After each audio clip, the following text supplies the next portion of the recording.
Hello et bienvenue à ce nouveau numéro de la Minute Arthur. Aujourd'hui nous disons, votre pire ennemi est en vous. Quand la logique lutte contre l'émotion, dans 90% de cas, l'émotion l'emporte toujours. C'est l'histoire de Samson, un héros d'une force supernaturelle, force qu'il doit selon le récit biblique à sa longue chevelure. Né pour délivrer les Israélites de la domination des Philistins, il était consacré à Dieu depuis le ventre de sa mère et était soumis à des lois qui impliquaient notamment que le rasoir ne passe jamais sur sa tête et qu'il ne consomme jamais de l'alcool. Un jour, pendant qu'il était dans la vallée de Sorek, Samson tombe amoureux d'une femme nommée Dalila. Ses détracteurs, ayant appris la romance entre les deux, allèrent convaincre la femme de leur livrer Samson contre de l'argent. Ayant accepté le marché, Dalila avait désormais pour mission de découvrir d'où venait la force extraordinaire de Samson, pour passer l'information aux Philistins afin de le neutraliser. Par 3 fois, Dalila a obtenu de Samson une fausse information sur le secret de sa force. Et à chaque fois, Dalila faisait venir le Philistin, mais Samson se libérait toujours. Jusqu'à la 4e fois, Dalila dira à Samson, « Comment peux-tu dire que tu m'aimes, puisque ton cœur n'est pas avec moi ?» Pour prouver son amour pour elle, Samson finit par dévoiler le vrai secret de sa force.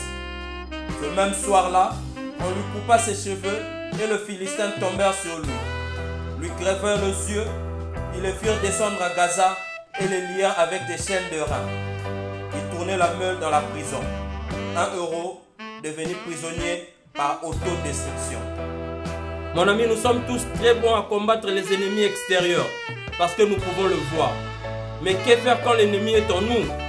Le véritable champ de bataille, c'est dans ta tête. Parce que si tu remportes cette confrontation dans ton système de pensée, c'est alors que tu peux y arriver dans le monde physique.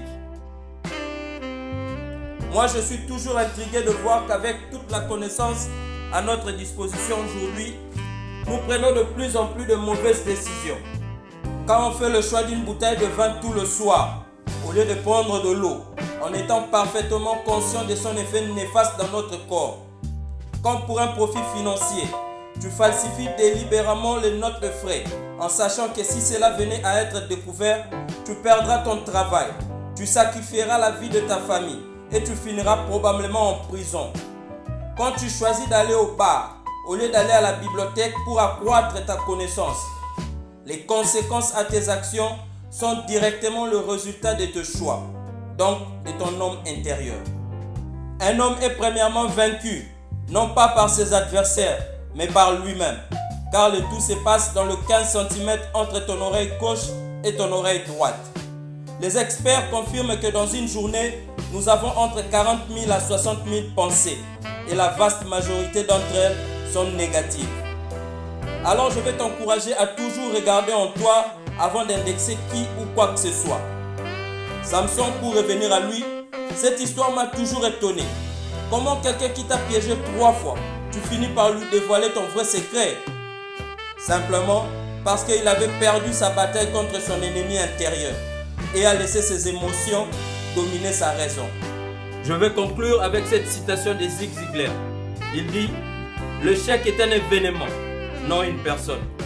Tu as peut-être connu des échecs, mais tu n'es pas un échec.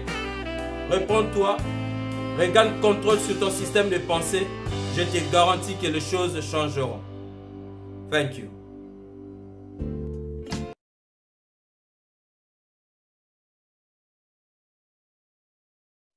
Merci d'avoir suivi cette vidéo. Rendez-vous au prochain numéro. Aimez cette vidéo, partagez-la. Surtout n'oubliez pas de vous abonner sur notre chaîne YouTube.